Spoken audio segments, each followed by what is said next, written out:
Yes, kanongere mbasuhuze mbifurize isha nihirwe mu mirimo yanyu yose mukora aho muherereye hose mukurikirana Gen TV online ibigenda bagezaho amakuru abagenda atandukanye haba muri politike, ubuzima, ibiganiro bivuga ku mibanire y'abashakanye ndetse n'ubuzima busanzwe muri rusange. Nk'ibisanzwe rero tuba tubafitiye update nyinshi ziba zitandukanye, niyo mpamvu tuba tugushishikariza kugira ngo niba uri mushya akaba aribwo bwa mbere ukurikiranye ibiganiro tugenda tukugezaho, wibuka gukanda subscribe ni kuri buto y'umutuku, ugakanda no kunzogera kugira ngo ujye uhora ubana natwe. Tudatinze cyane katugende tunyarukire mu makuru twabateguriye aka kanya.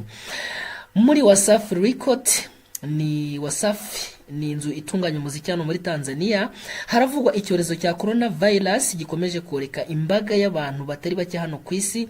Byabyifashe bite? Katurebe uko itangazo makuru rikomeje kugenda ribivugwaho. Tubahaye ikaze.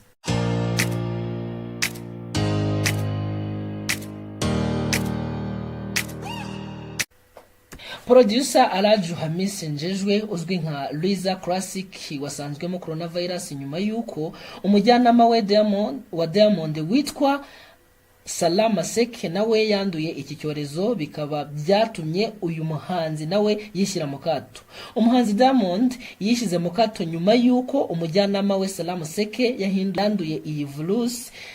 Yasohoye amashusho avuga ko yasuwe n'umwe mu bagize inzego z'ubuzima, anashishikariza abanyatanzania buri muntu wese kuguma mu rugo mu gihe isi yugarijwe n'iki cyorezo. Diamond yahishuye ko producer we Liza Classic usanzwe amukorera mu nzu y'umuziki ifasha abahanzi wa WCB Wasafi yanduye bitewe nuko yakoranaga bya hafi na Salama Seke uherutse kwitangariza ko yanduye iyi ndwara.